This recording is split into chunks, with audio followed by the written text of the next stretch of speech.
At his graduation party, my boyfriend stood on a table, tapped his glass, and said, "I want to thank everyone, except her." She held me back. She's dead weight. People laughed. I didn't. I just grabbed my bag and walked out. 72 hours later, he DM'd me. "Please come see me. I need you." She left. I never imagined I'd be the kind of person who'd find herself in a situation like this. I mean, who does? Standing there, surrounded by his friends and family, I felt the ground shift beneath me. It was like the universe had played a cruel joke, and I was the punchline.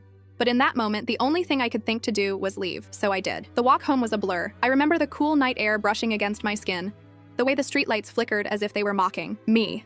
My phone buzzed a few times. Messages from friends who were at the party, probably trying to console me, or maybe just get the inside scoop. I didn't have the energy to check.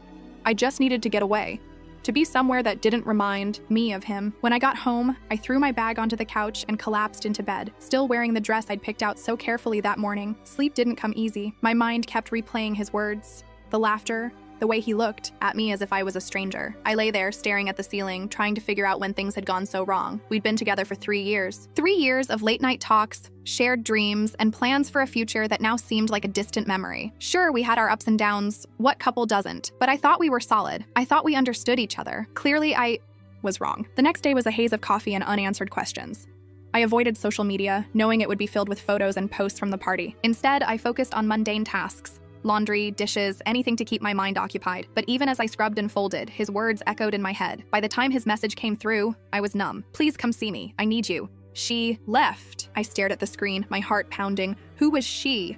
And why did he think I'd drop everything to rush to his side after what he'd said? But curiosity got the better of me. Against my better judgment, I found myself standing outside his apartment, my heart a mix of anger and confusion. I knocked, and when he opened the door, he looked different. The confident, self-assured guy I knew was gone, replaced by someone who looked lost. "Thanks for coming," he said, his voice barely above a whisper. I stepped inside, the familiar scent of his cologne mingling with something else, something desperate. We sat in silence for a moment, the air thick with tension. "Who's she?" I finally asked, my voice sharper than I intended. He sighed, running a hand through his hair. "Jessica, we were seeing each other." The words hit me like a punch to the gut. I should have been angry, furious even, but all I felt was a deep, aching sadness. "Why?" was all I could manage. "I don't know," he said, his eyes pleading. "It just happened, but she's gone now, and I realized I made a mistake." I wanted to scream, to tell him that I wasn't some backup plan he could fall back on, but instead I just sat there, trying to make sense of it all. How could someone I thought I knew so well turn out to be a stranger? "I need you," he said again, reaching for my hand, but I pulled away, the touch too painful. "I need time," I replied, standing up. "I need to figure out what I want." As I walked out of his apartment, I felt a strange sense of relief mixed with the heartbreak. I didn't know what the future held, but for the first time in days, I felt like I was taking a step toward finding out. Back in the safety of my apartment, I finally checked my phone. Messages from friends, missed calls from my mom, all waiting for an explanation I wasn't ready to give. But one message stood out, from my best friend Mia. "I'm here when you're ready to talk." I smiled, grateful for the one constant in my life. I didn't know what would happen next, but I knew I wouldn't be facing it alone. And for now, that was enough. The moment I put my phone down, I felt a wave of exhaustion wash over me. It wasn't just physical. It was the kind of tired that seeped into your bones, leaving you heavy and hollow. I knew I needed to talk to Mia, but not yet. Not until I could sort through the mess of emotions tangled inside me. I wandered into the kitchen, hoping a cup of tea might soothe my nerves. As I waited for the water to boil, my mind drifted back to the conversation with him. His plea echoed in my head, "I need you." The words felt like a weight pressing down on my chest. How could he expect me to be there for him after everything? The kettle whistled, snapping me back to the present. I poured the hot water over the tea bag, watching as the dark tendrils unfurled, swirling into the clear water. It was mesmerizing in a way. How something so simple could be so calming. I took a deep breath, letting the steam envelop me like a warm embrace. As I settled onto the couch, my phone buzzed again. For a moment, I considered ignoring it, but curiosity got the better of me. It was Mia again. This time, her message was more direct. "I'm coming over. You need company." I couldn't help but smile. Mia always knew when I needed her, even if I didn't. I quickly typed back, "Doors open?" and set the phone down. The thought of seeing her brought a sense of comfort I hadn't realized I was missing. While I waited, I let my mind wander, back to the party. His words, the way he'd looked at me, like I was nothing, played on a loop. I kept trying to pinpoint the exact moment things had changed between us, but it was like trying to catch smoke with my bare hands. The knock on the door was soft, almost tentative. "It's open," I called, not moving from my spot. Mia let herself in, her presence filling the room with an energy I desperately needed. "Hey," she said, her voice gentle as she sat beside me. "How are you holding up?" I shrugged, taking a sip of my tea. "I don't know, honestly. It's all just a lot." She nodded, understanding in her eyes. "I saw the photos from the party. It looked brutal." "It was," I admitted, my voice barely above a whisper. "I just don't get it, Mia. How could he do that? How could he just throw everything away like it meant nothing? Mia sighed, tucking a strand of hair behind her ear. Some people are just selfish, you know? They don't realize what they have until it's gone. I leaned back, closing my eyes. I just feel like I wasted so much time. 3 years, Mia. And for what? For you, she said softly. You grew. You learned. You loved. And that's never a waste. Her words were like a balm, soothing the raw edges of my heart. We sat in silence for a while, the quiet punctuated by the occasional clink of my mug against the table. It was nice, just being with someone who didn't need me to explain, who simply understood. Eventually, Mia spoke again. So, what's next? Are you going to talk to him? The question hung in the air, heavy with implications. I thought about it, really thought about it. I don't know. Part of me wants to, but another part just wants to move on. I'm not sure if I can forgive him. Forgiveness isn't for him, Mia reminded me. It's for you. To let go of the anger, the hurt. I nodded, knowing she was right, but it was easier said than done. I just need some time. Mia smiled, squeezing my hand. Take all the time you need. I'll be here no matter what. Her words wrapped around me like a safety net, catching me when I felt like I was falling. We spent the rest of the evening talking about everything and nothing, letting the conversation meander wherever it pleased. It was exactly what I needed. As the night wore on and Mia eventually left, I found myself feeling lighter, as if a small part of the burden had been lifted. I knew I wasn't okay, not yet, but I was on my way, and that was something. Just as I was about to head to bed, my phone buzzed again. This time, it was an unknown number. I hesitated, my finger hovering over the screen. Curiosity won out, and I opened the message. I'm sorry for everything. Can we talk, please? My heart skipped a beat. It was from him. I stared at the message, my mind racing. What could he possibly say that he hadn't already? And yet, a part of me wanted to know, wanted to hear him out. I took a deep breath, the decision looming large. Whatever I chose, I knew it would change everything. But for now, I turned off my phone and slipped under the covers, letting the darkness embrace me. Tomorrow, I thought. Tomorrow, I'll decide. The morning light crept through the curtains, casting soft shadows across the room. I lay there, cocooned in the warmth of my blankets, trying to hold on to the fleeting peace of sleep. But reality was relentless, tugging at the edges of my consciousness, reminding me of the decision that awaited. I turned my head, squinting at the clock. It was still early, too early to face the world, but the weight of the message from last night pressed down on me. I'm sorry for everything. Can we talk? Please. The words echoed in my mind, each syllable a reminder of the tangled web of emotions I'd been trying to unravel. With a groan, I reached for my phone, hesitating for a moment before unlocking it. I half expected another message from him, something that might tip the scales in one direction or the other, but the screen was blank. My heart sank. A part of me disappointed, another part relieved. I tossed the phone onto the pillow beside me and stared at the ceiling, my thoughts a chaotic jumble. What was I supposed to do? I knew what Mia would say, that I needed to think about what was best for me, but that was easier said than done. The problem was I didn't even know what I wanted anymore. The sound of my stomach growling broke the silence, a reminder that I hadn't eaten since yesterday afternoon. I dragged myself out of bed, shuffling to the kitchen where I half-heartedly prepared a bowl of cereal. As I ate, my mind wandered back to the last few days, to the party, to his words, to the way my world had shifted in an instant. I felt like I was standing on the edge of a precipice, one wrong step away from tumbling into the unknown. The thought was terrifying, but there was also a strange sense of exhilaration in the uncertainty. Maybe this was an opportunity, a chance to redefine what I wanted from my life, from my relationships. But first, I had to deal with him. I had to decide whether to meet him, to hear what he had to say. The idea filled me with dread, but there was a small, stubborn part of me that needed closure, that needed to understand why he had done what he did. I washed my bowl, the repetitive motion calming in its simplicity. When I was done, I stood there for a moment, staring out the window at the world beyond. The street was quiet, the kind of stillness that only existed in the early hours of a Saturday morning. It felt like the calm before a storm, and I couldn't shake the feeling that something was coming, something that would change everything. With a sigh, I turned away from the window, grabbing my phone once more. I scrolled through my contacts until I found his name, my thumb hovering over the call button. My heart raced, a mix of fear and anticipation thrumming through my veins. I knew that whatever happened next, it would be a turning point, a moment that would define the path forward. Before I could second-guess myself, I tapped the screen, pressing the phone to my ear.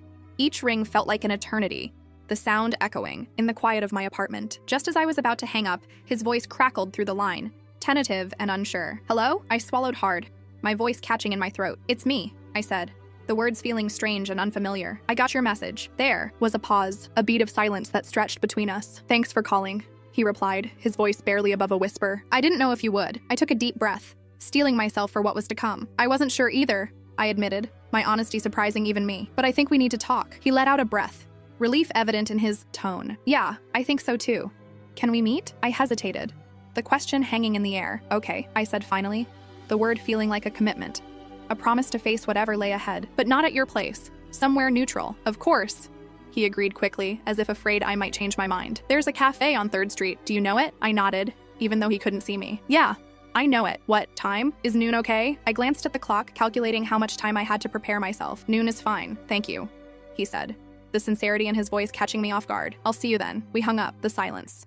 In the apartment feeling different now, charged with a new energy. I set the phone down, my mind racing with possibilities, with what-ifs and maybes. But beneath it all was a sense of determination, a resolve to face this head-on, to find the answers I needed. I spent the next few hours trying to distract myself, tidying up the apartment, flipping through old magazines, anything to keep my mind from spiraling. But as the clock ticked closer to noon, the knot in my stomach tightened, the anticipation building with each passing minute. Finally, it was time. I grabbed my coat, slipping it on as I headed for the door. As I stepped outside, the cool air hit my face, a reminder that the world was still turning, that life was moving forward even if I felt stuck in place. The walk to the cafe was short, but it felt longer with each step. My mind raced with questions, with doubts, with hopes I was too afraid to acknowledge. But as I approached the door, I took a deep breath, steeling myself for whatever was to come. I pushed the door open, the bell above it chiming softly. The cafe was warm, the scent of coffee and baked goods wrapping around me like a comforting embrace. I spotted him immediately, sitting at a table by the window, his eyes scanning the room. Our eyes met, and for a moment, time seemed to stand still. I took another breath, my heart pounding in my chest as I made my way over to him. This was it, the moment I'd been dreading and anticipating in equal measure. As I sat down across from him, his eyes filled with a mixture of regret and hope, I knew that whatever happened next would change everything. But for the first time, I felt ready to face it, ready to find out what the future held. I sat across from him, the cafe bustling around us, but it felt like we were in a bubble, isolated from the world. The sun streamed through the window, casting a warm glow on the table between us. He looked different, older somehow, like he'd aged years in the days since the party. His hair was disheveled, and there were dark circles under his eyes, as if sleep had been as elusive for him as it had been for me. Thanks for meeting me, he said, his voice low and tentative. There was a vulnerability in his eyes that I hadn't seen before, a crack in the facade of the confident guy I thought I knew. I nodded, wrapping my hands around the warm mug in front of me, the heat seeping into my palms. I almost didn't, I admitted, the words coming out more bluntly than I'd intended. I wasn't sure what you could possibly say after everything. He flinched, and for a moment I felt a pang of guilt. But then I reminded myself of what he'd done, of the humiliation and betrayal. I had every right to be angry. I deserve that, he said, rubbing the back of his neck awkwardly. I messed up, I know I did, and I'm sorry. Sorry doesn't change what happened, I replied, my voice steady, even though my heart was anything but. Sorry doesn't erase the things you said, the way you made me feel. He nodded, his gaze dropping to the table. I know, I wanted to explain, if you'll let me. I hesitated, my mind a whirlwind of conflicting emotions. Part of me wanted to get up and leave, to walk away from the mess and never look back. But another part needed to know, needed to understand why he'd hurt me so deeply. Okay, I said finally, leaning back in my chair. Explain. He took a deep breath as if gathering his thoughts. She was a mistake, he began, his voice barely audible over the chatter of the cafe. I didn't mean for it to happen. It just did. And I know that sounds like a cop-out, but it's the truth. I watched him, searching for any hint of deceit, but all I saw was regret, raw and unfiltered. Why didn't you tell me? I asked, my voice softer now, the anger giving way to the hurt beneath. I was scared, he admitted, his eyes meeting mine. Scared of losing you, scared of what you'd think of me. I thought if I ignored it, maybe it would just go away. I shook my head, disbelief mingling with the sadness. That's not how it works. You can't just pretend things didn't happen. I know, he said, his voice cracking. I know that now. But at the time, I was just lost. And then at the party, I don't know what came over me. It was like I was watching myself from the outside, and I couldn't stop. His confession hung in the air, heavy and suffocating. Didn't know what to say, how to process the jumble of emotions swirling inside me. Part of me wanted to forgive him, to believe that he was genuinely sorry. But another part of me, the part that had been hurt so deeply, wasn't sure if I could. I don't know if I can trust you again, I said finally, my voice barely above a whisper. You broke something, and I don't know if it can be fixed. He reached across the table, his hand hovering near mine, but not touching. I know it'll take time, he said, his eyes pleading, but I'm willing to do whatever it takes to make it right. I need you to know that I never stopped caring about you. His words pierced through the wall I'd built around my heart, and for a moment, I let myself believe that maybe, just maybe, things could be different. But then I remembered Mia's words. The reminder that forgiveness wasn't just about him, it was about me too. I need time, I said, echoing the words I'd spoken before. Time to figure out what I want, what I need. He nodded, his expression a mix of relief and resignation. I understand. I'll give you all the time you need. We sat there in silence, the weight of everything left unsaid hanging between us. And then slowly, I stood up, my decision made. I'll let you know when I'm ready to talk again, I said, my voice steady, even as my heart raced. He nodded, standing as well. Thank you for listening. for giving me a chance to explain. I managed a small smile, one that didn't quite reach my eyes. Take care of yourself, I said, turning to leave. As I walked out of the cafe, the bell chiming softly behind me, I felt a strange sense of calm. I didn't know what the future held, whether I could forgive him, whether we could rebuild what had been broken. But for the first time, I felt like I was in control, like I was the one deciding the path forward. The sun was warm on my face as I stepped onto the street, and I took a deep breath, letting the fresh air fill my lungs. It was a new beginning, a chance to redefine what I wanted, who I wanted to be, and for now that was enough. As I walked, my phone buzzed in my pocket. I pulled it out, half expecting another message from him. But it was Mia. How did it go? She texted, her concern evident even through the screen. I smiled, my heart swelling with gratitude for the friend who'd been my anchor through it all. It went, I replied simply, knowing she'd understand the weight of those words. And as I tucked my phone away, I felt a sense of hope, fragile, but growing. Whatever happened next, I knew I wasn't alone, and that was the best feeling of all. The cafe was still bustling when I left, the door closing softly behind me as I stepped into the afternoon sun. The warmth felt good on my skin, a gentle reminder that the world was still spinning, life carrying on despite the turmoil inside me. I took a deep breath, trying to steady the swirl of emotions that meeting had stirred up. I couldn't shake the image of him, sitting there with that look of regret etched into his features. It was like seeing a ghost of the person I once knew, the person I thought I loved. And yet, there was a flicker of something else, something that hinted at the possibility of change, of growth. But was that enough? The walk home was a blur, my feet moving on autopilot while my mind replayed our conversation over and over. His words echoed in my head, each one like a pebble dropped into a pond, sending ripples through the carefully constructed walls I'd built around my heart. I wanted to believe him, to believe that he was truly sorry, but trust was a fragile thing, easily shattered and not so easily repaired. Back in the safety of my apartment, I kicked off my shoes and sank onto the couch, exhaustion settling over me like a heavy blanket. I needed to talk to Mia, to hear her voice and get her perspective. She always had a way of cutting through the noise, of helping me see things clearly when everything felt muddled. I grabbed my phone and dialed her number, listening to the familiar ring, each one a reminder of the friendship that had been my lifeline these past few days. She picked up on the third ring, her voice warm and comforting. "Hey you," she said, and I could hear the smile in her voice. "How did it go?" I let out a shaky breath, trying to find the words. "It was intense," I admitted, closing my eyes as I leaned back against the cushions. He apologized, said he was scared and lost, that he never stopped caring about me. Mia was quiet for a moment, processing. "Do you believe him?" "I don't know," I said honestly. "Part of me wants to, but another part is just so angry and hurt. I don't know if I can trust him again." Her sigh was soft, empathetic. "It's okay to feel that way. You don't have to make any decisions right now. Just give yourself time to heal, to figure out what you really want." "I know," I said, grateful for her patience, her unwavering support. "I just wish it was easier, you know? That there was some kind of roadmap for this."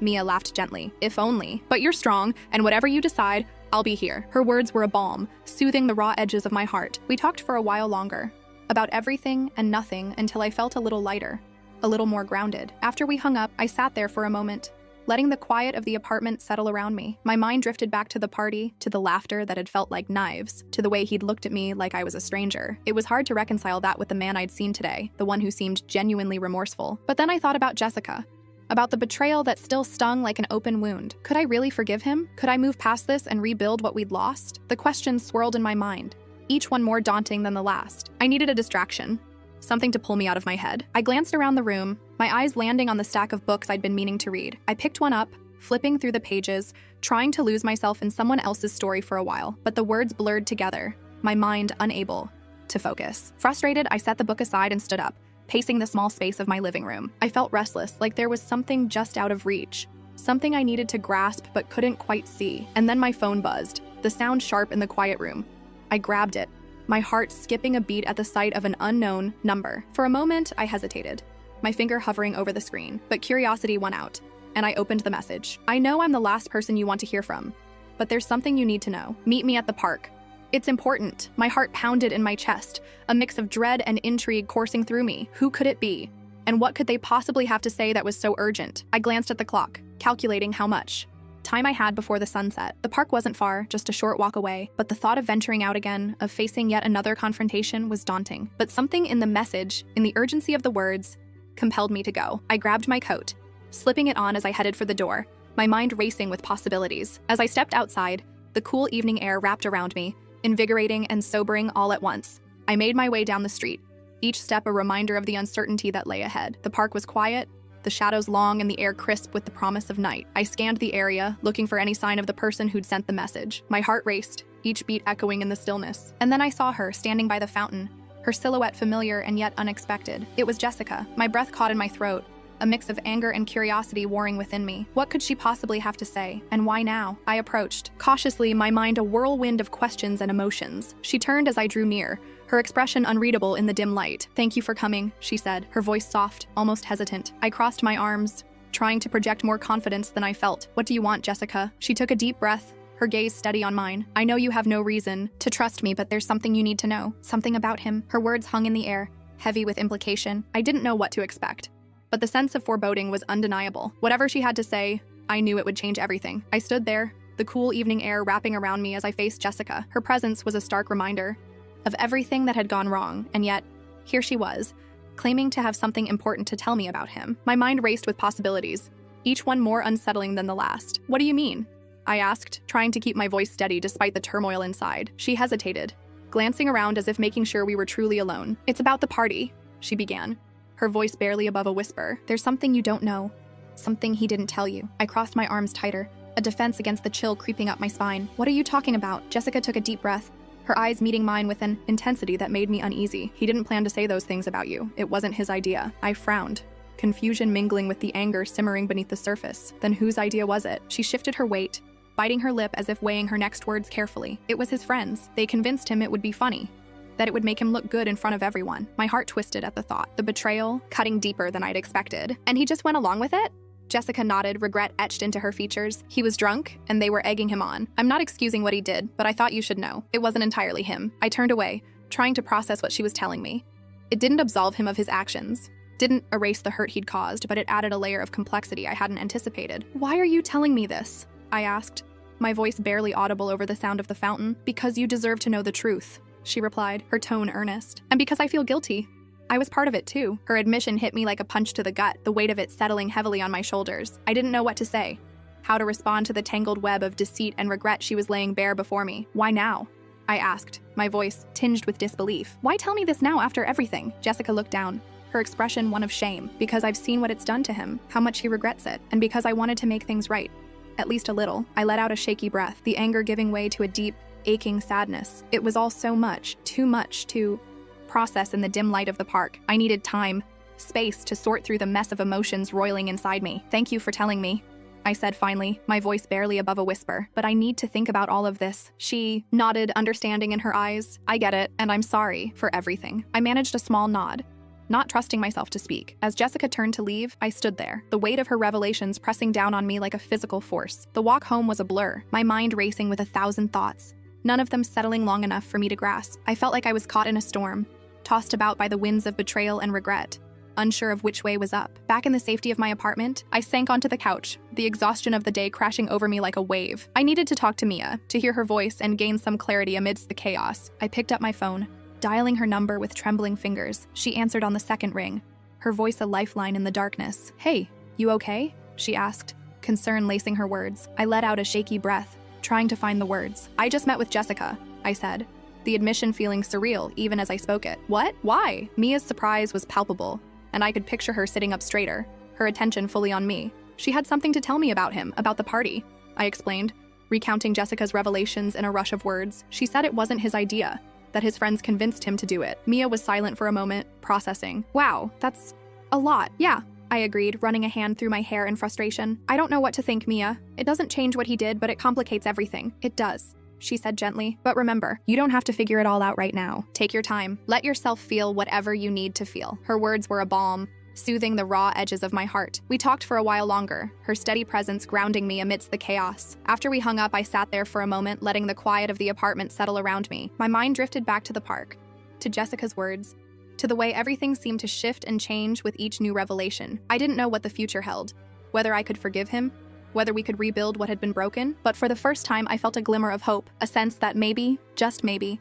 there was a path forward. And as I lay back on the couch, staring up at the ceiling, I knew that whatever happened next, I would face it head-on, with courage and determination, because in the end, that was all I could do. The buzz of my phone pulled me from my thoughts, the screen lighting up with a new message. My heart skipped a beat, anticipation and dread mingling in my chest as I reached for it. It was from him. "I heard you met with Jessica. Can we talk? I need to explain." I stared at the message, the words blurring together as my mind raced, with possibilities. Whatever he had to say, I knew it would change everything. But for now, I set the phone aside, letting the uncertainty linger. Tomorrow, I thought, tomorrow I'll decide. I sat on the edge of my bed, the events of the past few days swirling in my mind like a storm I couldn't escape. Jessica's words lingered, adding a new layer of complexity to everything I thought I knew. It was hard to reconcile the image of him as a puppet, manipulated by his friends, with the person who had so carelessly hurt me. Yet somehow, it made a twisted kind of sense. I picked up my phone, staring at his message. I heard you met with Jessica. Can we talk? I need to explain. The words seemed to pulse on the screen, demanding my attention,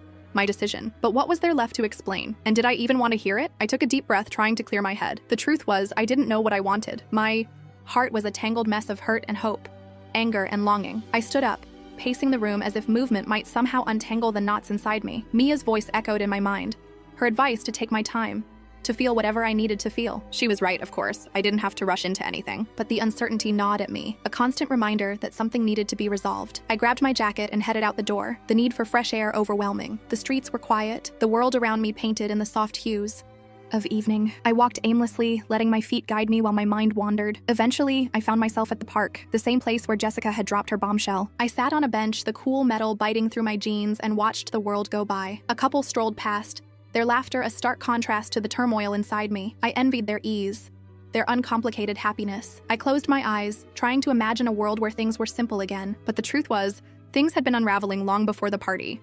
Maybe I just hadn't wanted to see it. Maybe I'd been clinging to an idea of us that no longer existed. With a sigh, I pulled out my phone, scrolling through old photos of us. There we were, smiling and carefree, oblivious to the storm brewing beneath the surface. I lingered on one picture, taken on a trip to the coast. We looked so happy, so in love. But now, it felt like a different lifetime. The phone buzzed in my hand, pulling me back to the present. Another message from him. I'll be at the cafe if you change your mind. I just want to talk. I stared at the message, my heart pounding. It was tempting. The idea of meeting him, of finally getting answers. But was I ready for that? Could I face him and not crumble under the weight of everything that had happened? I stood up, the decision settling in my bones. I needed to do this. For me, not for him, not for us, but for the person I was becoming. The person who deserved closure, who deserved to move forward without the shadows of the past clinging to her. The walk to the cafe felt different this time. Each step a reminder that I was choosing this, choosing to face the uncertainty head on. As I approached, I could see him through the window, sitting at the same table as before. His posture was tense, his eyes scanning the room like he was searching for something, or someone. I hesitated at the door, taking a deep breath before stepping inside. The bell chimed softly, announcing my arrival. He looked up, his eyes meeting mine with a mixture of relief and apprehension. "Thank you for coming," he said as I sat down, his voice earnest, a little broken. I nodded, wrapping my hands around a mug of coffee he'd ordered for me. "I almost didn't," I admitted, the honesty surprising even me. "I know," he replied, his gaze steady, unwavering. "But I'm glad you did. I need to tell you everything." I listened as he spoke, his words tumbling out in a rush of regret and explanation. He told me about the pressure from his friends, the way he'd felt trapped, and how he'd lost sight of what really mattered. It was a story of weakness, of mistakes made in a moment of confusion and fear. And as I listened, I felt something shift inside me. It wasn't forgiveness, not yet, but it was a step toward understanding. I realized that while he'd hurt me deeply, he was also hurting, caught in a web of his own making. When he finished, we sat in silence, the weight of his confession hanging between us. I didn't know what to say, how to bridge the gap that had grown between us, but I knew I had to try. "I don't know if I can forgive you," I said finally, my voice soft but firm, "but I'm willing to try. For me. Not for us, but because I need to let go of this anger, this hurt." His eyes met mine, filled with a hope I hadn't seen before. "I'll do whatever it takes," he promised, his voice earnest, almost desperate. "I just want to make things right." I nodded, a small smile tugging at the corners of my lips. "Let's take it one day at a time," I suggested, the words feeling like a lifeline, a way to navigate the uncertainty. We talked for a while. Longer, the conversation tentative but honest. It wasn't a resolution, not entirely, but it was a start. And as we parted ways, I felt a sense of peace, a quiet acceptance of the journey ahead. Walking home, I realized that I was finally ready to face whatever came next. The future was uncertain, but it was also full of possibility. And for the first time in a long time, I felt hopeful. Back in my apartment, I texted Mia, letting her know how it went. Her reply was immediate, filled with encouragement and love. I smiled, grateful for her unwavering support, for the friendship that had been my anchor through it all. As I settled onto the couch, I felt a sense of closure, a quiet contentment that had been missing for far too long. I didn't know what the future held, but I knew I wasn't alone, and that was enough. Tomorrow, I thought, as I drifted off to sleep, tomorrow is a new beginning.